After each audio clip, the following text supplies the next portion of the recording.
की आंख के अंदर बेहतरी आई है, रिपोर्ट भी यही कह रही है। जबकि इमरान खान साहब की फैमिली और उनके जो ज़ाती मुआलिजीन हैं वो अभी तक मुतमईन नहीं है। और तीसरी तरफ वो लोग जिन्होंने ये दावा किया कि इमरान खान साहब की आंख की बिनाई बिल्कुल ख़त्म हो गई है, उनका दावा अपनी जगह पे मौजूद है। अब आप इन सारी चीज़ों को इकट्ठा करें और एक बिगर पिक्चर आप इसकी देखें तो हुआ क्या। एक तो ये है कि पहले खबर आती है कि इमरान खान साहब की आंख ख़राब हो गई है, और इमरान खान साहब ये बताते हैं कि मैं अक्टूबर से इस बात की शिकायत कर रहा था, जनवरी में जाके इन्होंने सीरियस लिया और फिर यहाँ टेस्ट करने के बाद ये मुझे अस्पताल में लेकर गए, वहाँ पे मेरी आंख टेस्ट करवाई और आंख के अंदर इंजेक्शन लगाने के बाद बताया कि 15% आंख बची है और 85% आपकी बिनाई चली गई है। और इमरान खान साहब ने ये भी बताया कि बाकी भी चली गई थी। अब ये रिपोर्ट होता है सलमान सफदर साहब की रिपोर्ट में, और ये सुप्रीम कोर्ट ऑफ पाकिस्तान के अंदर जमा करवाया जाता है, और इसके पीछे भी मेडिकल रिपोर्ट्स का अमल दखल होता है। अच्छा, इसके बाद क्या होता है कि अफसार आलम साहब आते हैं। अब अफसार आलम साहब कौन है आप जानते हैं, मिलिट्री एस्टेब्लिशमेंट से उनका क्या ताल्लुक़ है, नून लीग की हुकूमत से उनका क्या ताल्लुक़ है, वो ख़ुद हुकूमत है, आप जानते हैं अच्छी तरह। तो अफसार आलम साहब आकर ये दावा करते हैं कि इमरान खान साहब की आंख की बिनाई बिल्कुल चली गई है। अब कुछ और भी जो टाउट्स हैं वो आते हैं, वो भी दावा करते हैं कि इमरान खान साहब की बिनाई बिल्कुल चली गई है। अब बराह रास्त खबर तो या तो पाकिस्तान की मिलिट्री एस्टेब्लिशमेंट के पास है या उन डॉक्टरों के पास है जो चेक कर रहे हैं।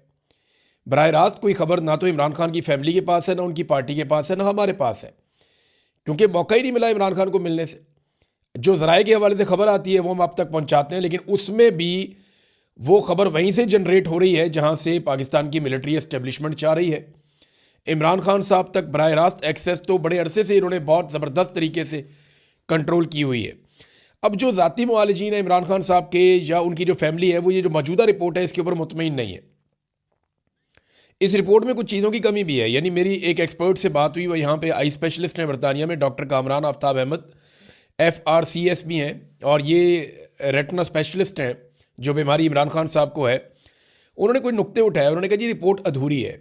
यानी इस रिपोर्ट में मरीज़ से मुतालिक 20% मालूमात भी नहीं है, बल्कि रिपोर्ट में ऐसी चीज़ें लिख दी कि वो पॉलिटिकल लोगों से भी हमने मुशावरत की, उनको बुलाया, उनको बताया ये गैर ज़रूरी है, मेडिकल रिपोर्ट के अंदर ये चीज़ें नहीं होती। लेकिन यहाँ पे ये भी बताया गया कि जनाब वो बैरिस्टर गौर और अल्लामा राजा नासिर अब्बास साहब से भी हमने उनको भी बताया और डॉक्टर्स को भी बताया, तो ये चीज़ें गैर ज़रूरी हैं, ये मेडिकल रिपोर्ट के अंदर ये चीज़ें नहीं होती, प्रोफेशनल मेडिकल रिपोर्ट ये नहीं है। हाँ, ये बनाई गई है सुप्रीम कोर्ट ऑफ पाकिस्तान को मुतमईन करने के लिए, तो वो फिर रिपोर्ट उन्होंने ऐसी बनानी थी। बहरहाल जो डॉक्टर से मेरी बात हुई, उन्होंने 2-3 चीज़ें बताई। उन्होंने कहा एक तो ये रिपोर्ट ही मुकम्मल नहीं है, इसमें जो आई प्रेशर है उसका जिक्र ही नहीं है। जो ड्रॉप्स डाले जा रहे हैं वो आई प्रेशर को हैंडल करने के लिए, कंट्रोल करने के लिए डाले जाते हैं, लेकिन इस पूरी रिपोर्ट में कहीं पे आई प्रेशर का जो एक उनकी आंख के अंदर जो एक प्रेशर जनरेट हो जाता है उसका दबाव का कहीं पे कोई जिक्र नहीं है। ये 10 से 20 तक मैक्सिमम होना चाहिए, इससे ऊपर नहीं जाना चाहिए, तो इसके बारे में कोई तस्करा नहीं है। दूसरा, उन्होंने कहा कि जितनी नज़र एकदम ठीक हो गई है ये पॉसिबल नहीं है। वो कहते हैं जी मैंने अपने पूरे करियर में ऐसा कोई केस नहीं देखा। वो ये कहते हैं कि अगर पहले 85% आंख ख़राब होने का दावा किया गया और बाद में ये दावा किया गया कि 70-80%, कुछ लोग 95% कह रहे हैं कि आंख ठीक हो गई है, तो ये दोनों दावे आपस में मैच ही नहीं करते। ये ह्यूमनली और साइंटिफिकली वो कह रहे हैं जी पॉसिबल नहीं है। मामला या तो पहले वाली रिपोर्ट इनकी झूठी है और गलत है, या ये वाली जो रिपोर्ट अब आई है ये झूठी है या गलत है। ये बात जो है वो डॉक्टर्स का कहना है। इमरान खान साहब की फैमिली और उनके जो ज़ाती मुआलिजीन है वो तो मुतमईन नहीं है। सलमान अकरम राजा साहब ये कहते हैं कि डॉक्टर कुरैशी जो गए थे वो हमारी रिकमेंडेशन के ऊपर गए थे, पाकिस्तान तहरीक इंसाफ की, और डॉक्टर कुरैशी भी यही क्लेम कर रहे हैं कि अब इमरान खान साहब की आंख के अंदर बेहतरी आई है और मज़ीद बेहतरी भी आ सकती है। तो ये तो बड़ी अच्छी बात है। देखें, अगर इमरान खान साहब की आंखें ठीक हो रही हैं और उनकी आंख के अंदर जो बिनाई का मसला है वो सॉल्व हो रहा है, तो इससे ज़्यादा बेहतर बात कोई हो नहीं सकती। मैंने लोगों को बड़ा इस्तराब में देखा, बेशुमार लोगों ने मैसेजेस किए, नौजवान मैसेजेस करके कह रहे थे कि हम अपनी आंख देना चाहते हैं इमरान खान साहब को, डोनेट करना चाहते हैं। हालांकि इसमें डोनेशन नहीं हो सकती इस बीमारी में, लेकिन नौजवान ये कह रहे थे। बेशुमार ख़वातीन व हज़रात के मैसेजेस आ रहे थे, वो दुआएं कर रहे थे। खाना काबा में लोग दुआएं कर रहे थे, लोग मस्जिद नबवी में दुआएं कर रहे थे, लोग अपने घरों में दुआएं कर रहे थे। लोगों ने बहुत दुआ की है इमरान खान साहब की आंख के लिए। अल्लाह रब्बुल इज़्ज़त दुआओं का सुनने वाला है। लेकिन जो डॉक्टर मेरी बात हुई जिनसे, वो कहते हैं जी ऐसे नहीं है। अफसार आलम साहब ने देखें, वो एक तरफ वो ये कह रहे थे कि आंख ख़त्म हो गई है, और भी बहुत सारे लोग ये इस तरह की बातें कर रहे थे, बहुत वसूख से ये बात कर रहे थे।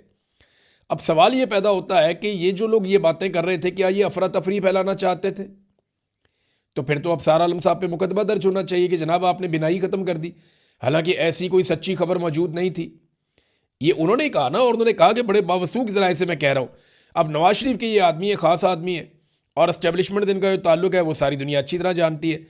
इमरान खान साहब की फैमिली आज के दिन में एक मौक़िफ़ देगी और वो पॉइंट ऑफ व्यू अपना सामने रखेगी कि इमरान खान साहब की आँख की सेहत के बारे में उनका क्या कहना है और उनका मुतालबा क्या है। अभी तक जो पार्टी मुतालबा कर रही है, बाकी लोग कर रहे हैं कि फैमिली की मौजूदगी में जो ज़ाती मुआलजीन हैं उनकी मौजूदगी में कुछ टेस्ट किए जाएँ और इमरान खान साहब के हवाले से उनको आज़ादाना टेस्ट करने दिए जाएँ ताकि कन्फर्मेशन हो जाए कि इमरान खान साहब की सेहत कैसी है। बहरहाल अब क्योंकि पूरा निज़ाम हुकूमत कंट्रोल कर रही है तो हुकूमत ही जानती है, लेकिन एक बात तो कंफर्म हो गई है कि इमरान खान साहब की आंख ख़राब ज़रूर हुई थी। और ये बात भी कंफर्म हो गई है कि ये जो आंख ख़राब हुई है ये हुकूमत और पाकिस्तान की मिलिट्री एस्टेब्लिशमेंट की मिली भगत से ख़राब हुई है। अब ये इन्होंने जानबूझकर बदनीयती से ख़राब की है या इनकी नाअहली है, ये समझ नहीं पाए। ये चीज़ें तो इंक्वायरी हो तो पता चलेगा, लेकिन इंक्वायरी पाकिस्तान में अब कौन करेगा? यानी आसिम मुनीर साहब इमरान खान साहब को कंट्रोल करते हैं तो उनकी इंक्वायरी कौन करेगा या कौन चेक करेगा? मिलिट्री एस्टेब्लिशमेंट का आपको पता है पाकिस्तान में तोती बोलता है, ताकत उनके पास है। आज तो ये किसी को जवाबदेह है ही नहीं। दूसरी जानब जो पाकिस्तान तहरीक इंसाफ का एहतजाज चल रहा है वहाँ पे कुछ तादाद लोगों की बड़ी है स्वाबी में, कुछ और जगहों पे लोग एहतजाज करते हैं फिर चले जाते हैं, सड़क बंद करते हैं फिर खोल देते हैं, तो मुख्तलिफ जगह पे अलग अलग तरह का एहतजाज चल रहा है। पार्लियामेंट के बाहर से जो बंदे गिरफ्तार किए गए थे पाकिस्तान तहरीक इंसाफ के, उनमें 2 MNAs और 4 MPs के ऊपर मुकदमा दर्ज किया गया है। और जो मुकदमात उन पर दर्ज किए गए हैं ज़रा उनकी नौइयत आप चेक करें। जो MNAs हैं और MPs हैं उनके पास इक़दाम कत्ल के, दहशतगर्दी के और पुलिस एहलकारों पर फायरिंग के, यानी रेड जोन में फायरिंग हो गई, किसी को पता ही नहीं चला, हंगामा आराई, पुलिस एहलकारों पर फायरिंग, असला छीन लिया, संगीन नताइज की धमकियाँ, इक़दाम कत्ल, दहशतगर्दी। ओ भाई ये कौन से वाक़यात हो गए इस्लामाबाद में जिसका किसी को पता ही नहीं चला? रेड जोन के अंदर फायरिंग हो जाती है और किसी को पता ही नहीं चलता। ऐसे बेवकूफ़ हैं, मुकदमा बनाते हुए भी नहीं सोचते, वो बनी बनाई तहरीरें पड़ी हैं, पकड़ के बंदों के नाम डाल देते हैं। अब उसके अंदर जो MNA शफकत ऐवान है, पता चला जी वो भी इसके अंदर है, MNA उमर असलम वो भी इसके अंदर है, और कुछ MPs हैं जिनमें रिफत शाह, सरफराज डोगर, मलक असद और तैयब राशिद, ये 6 लोग गिरफ्तार हुए पाकिस्तान तहरीक इंसाफ के। इनके ऊपर जनाब मुकदमात डाल दिए गए हैं। अब नाज़रीन पाकिस्तान तहरीक इंसाफ की ना एक बड़ी अजीब सिचुएशन बन गई है। एक तो देखें वो एहतजाज कर रहे हैं, वो एहतजाज जिस तरह का कर रहे हैं वो एहतजाज में गिना ही नहीं जाता। यानी पार्लियामेंट हाउस के अंदर जाकर बैठे हुए हैं वहाँ पे और कह रहे हैं जी हमारा धरना है। अब इस तरह का धरना तो हमने पाकिस्तान की सियासी हिस्ट्री में नहीं देखा।